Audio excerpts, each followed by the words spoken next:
me and mine kiss my butt.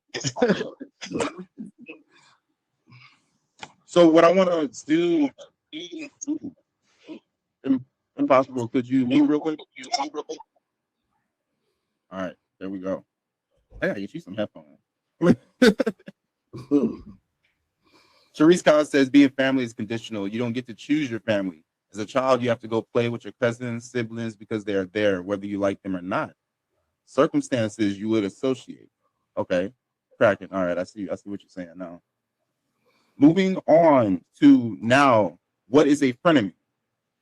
It's interesting because we had to first cover what an enemy was, which speaking of, and I need to give the Webster's Merriam Dictionary definition of an enemy, one that is antagonistic to another, especially one seeking to injure, overthrow, or confound an opponent. Now, for a frenemy, it's interesting because a frenemy is literally a person who is or pretends to be a friend, but who is also in some ways an enemy or rival. Last week, we had covered kind and nice. And nice is usually that two-faced type of individual.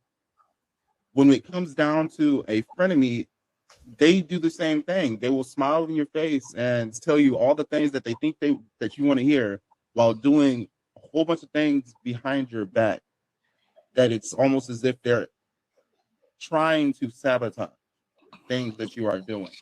And I was actually talking to my father-in-law the other night, and I was like, yo, a frenemy, does that kind of tap into the realm of a monitoring spirit? Mm-hmm. What do y'all think?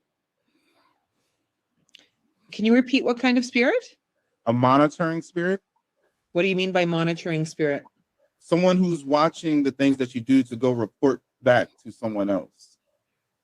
Oh, definitely. That's where I was talking before.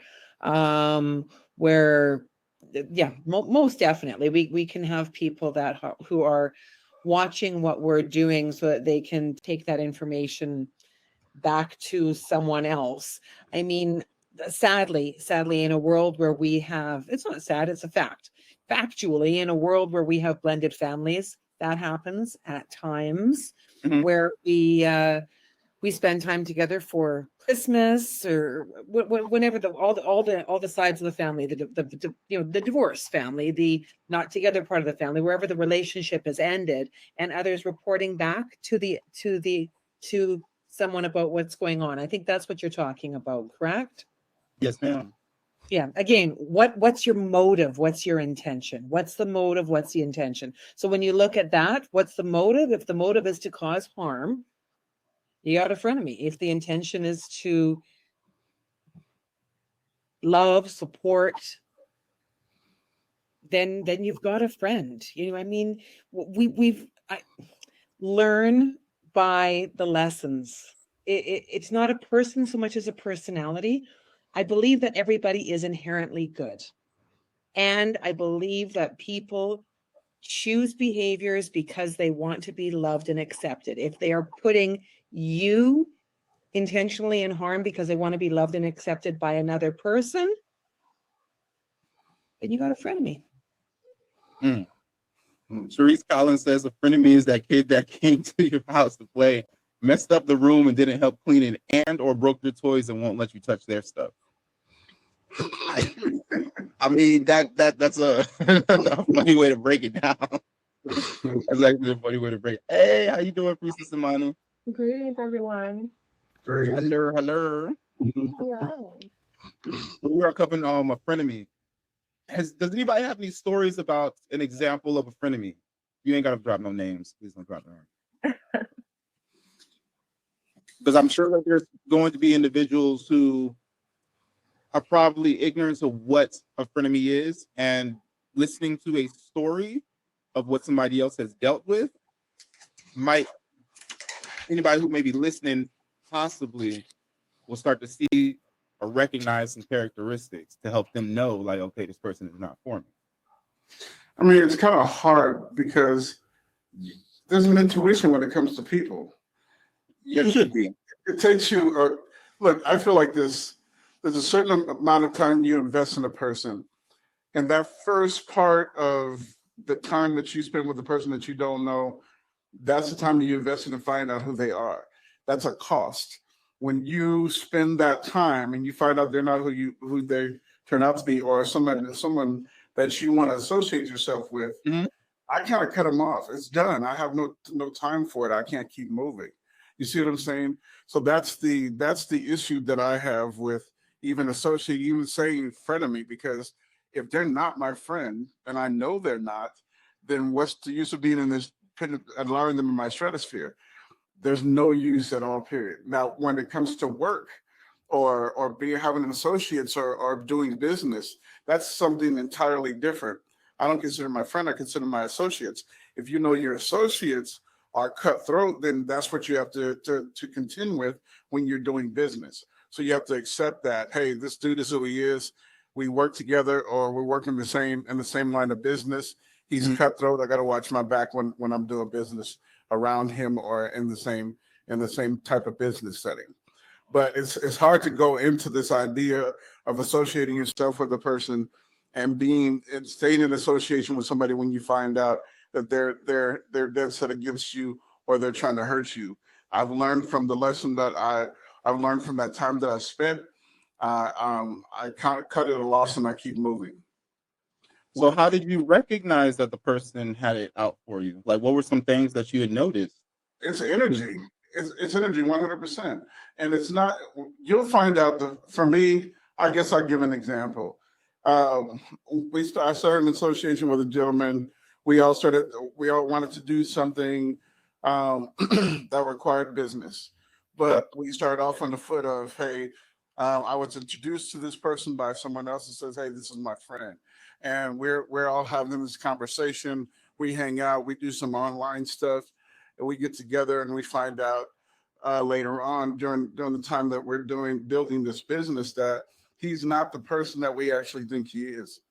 So when I find that out, and when I found out, I felt like I found out a little bit sooner, because when the person came back and said, hey, I'm kind of wondering about this person because he's done this, that, and the other. And I'm like, Mhm. I kind of seen that coming. So I think you might want to cut him loose. So unless you feel like it's something that you need to tell him, and if you want to tell him this and he reacts it in a way that makes it seem like, or that reveals that it's an innocent thing, then we can talk to him about who he is and how he's rubbing you the wrong way. 9 times out of 10, any further communication with that, if it's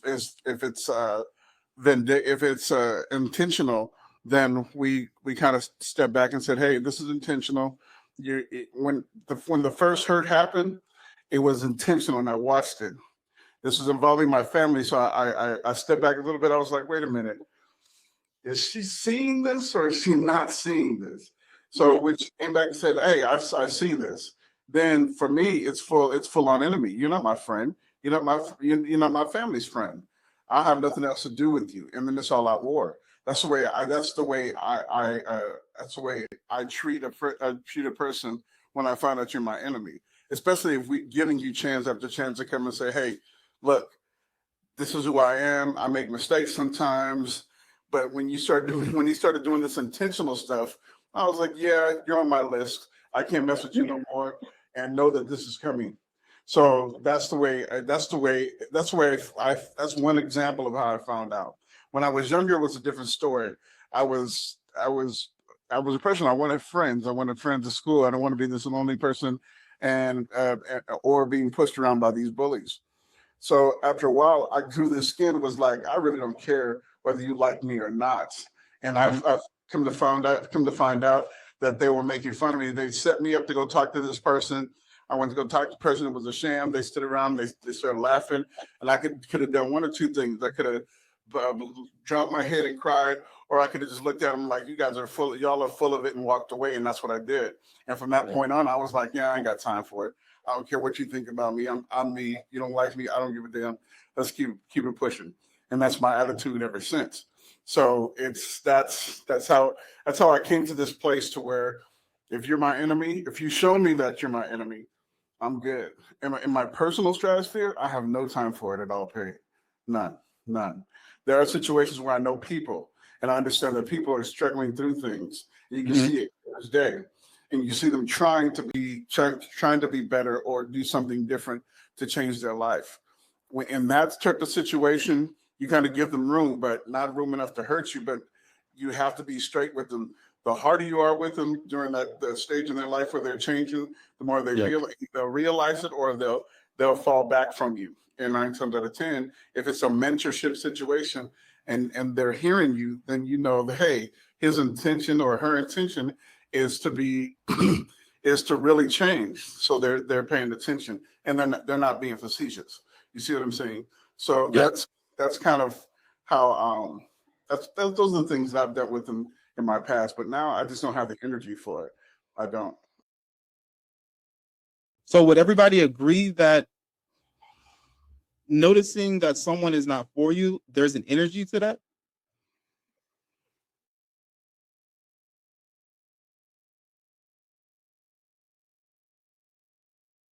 Okay, if I can say this. I think that any type of friend is one that you choose or one that you accept. So with a friend or frenemy, there's a level of accountability that you have to take for that person being in your life in the first place. Mhm. And yes, everything is energy, everything vibrates. So usually with frenemies, there's certain things that you look past.